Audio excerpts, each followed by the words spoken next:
मुझे खिंचेगा परे थी वजो बात हम कमी नजी चिकन भी सनत हो जाए या जहां मोती बरन जी साथी मदद जी का तो करे हेलो हाने तो जी मदद करना जो असा के को शौक नहीं हां जल्दी काम मुझे मदद करिए कहां मुझे मदद करिए अरे मदद तो छा कहां तो मुझे दम खड़ी ना दम घर शेरू हाने ना ता मदद करने की जरूरत है जी गान कुछ असा ने पैर बना रखो नवजीद असा सिको के पनारी सिको मता यो जुल्म नथा कर सको ता मा को एकड़ो जाकर काने वोट वनी उता समूरो आवाज उठी वो आवाज सा सिको के बुधाया जाते ना तो सिको के तोर गणी दिलजाती बोन मुंहिंजो तोते को बि थोरो न आहे यार तुंहिंजा मूं ते एतिरा एहसान आहिनि हीअ त कुझु बि न आहे मां त तुंहिंजे मथां जान भरे सघां थो यार वा तुंहिंजी लख महिरबानी पर हाणे हिकिड़ो मूं ते थोरो कर मुंहिंजो ज़ख़्म भरिजी वञे पोइ मूं मां हथ कढ मथां मुंहिंजी आई में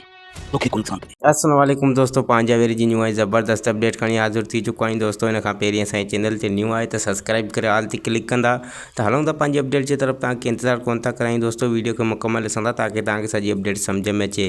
जी दोस्तों त नेक्स्ट एपिसोड जेको अचण वारो आहे ज़बरदस्त थियण वारो आहे दोस्तों तव्हां ॾिसंदो त रूंडो ऐं जेको आहे त रूंडे जो पुटु जेको मुराद ऐं शेर सां गॾिजी पहुता ऐं उन्हनि खे चवंदा त तव्हांजी मदद जी असांखे का बि ज़रूरत न आहे ऐं तव्हांखे जेतिरो जल्द थी सघे त हितां निकिरी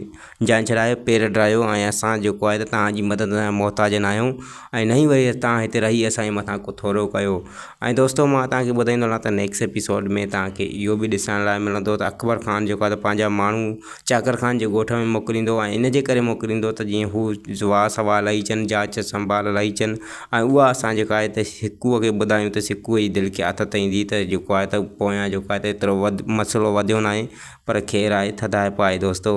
ऐं ॿिए पासे तव्हांखे ॾिसींदो हलां त जीअं त जाबिर ज़ख़्मी आहे ऐं जाबिर जेको आहे त हिकु भेरो ॿीहर करम ख़ान वटि पहुची ईंदो ऐं करम ख़ान खे चवंदो त वी मां ज़ख़्मी आहियां ऐं मुंहिंजी मदद करणु हाणे तुंहिंजो फ़र्ज़ु आहे वरी हिकु भेरो ॿीहर मां तो वटि अची चुको आहियां ऐं करम ख़ान बि जेको आहे त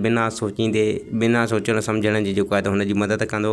ऐं करम ख़ान हुनखे चवंदो तुंहिंजा मुंहिंजे मथां जेका आहे त काफ़ी थोरा आहिनि ऐं उन्हनि थोरनि जे वसीले जेको आहे त मां हिकु भेरो ॿीहर तोखे पनाह ॾियण लाइ तयारु आहियां तेसीं ताईं पनाह तोखे ॾींदुसि जेसीं ताईं तुंहिंजो ज़ख़्म जेको आहे त भरिजी वञे ऐं मां तव्हांखे ॿुधाईंदो हलां त ॿिए पासे जेको आहे त क़ासिम जेको आहे त लापता आहे ऐं हुननि जे घेरे में अची चुको आहे क़ासिम ऐं जाबिर अलॻि अलॻि थी चुकियूं आहिनि उन्हनि जूं वाटूं जाबिर त जेको आहे त करम ख़ान वटि पहुची चुको आहे पर हू जेको आहे त हुननि जे घेरे में आहे दोस्तों क़ासिम जेको आहे त कॾहिं बि बची कोन निकिरंदो चाकर ख़ान जे माण्हुनि खां ऐं संदसि जेको आहे त चाकर ख़ान खां दोस्तों क़ासिम कॾहिं बि कोन बचंदो उमेदु आहे त हीअ वीडियो तव्हांखे वणी हूंदी वीडियो वणे त लाइक सब्सक्राइब शेयर ज़रूरु कंदा दोस्तों वरी मिलंदासीं कंहिं नेक्स्ट वीडियो जी अपडेट सां गॾु ख़ुदा हाफ़िज़ दोस्तों दुआनि में यादि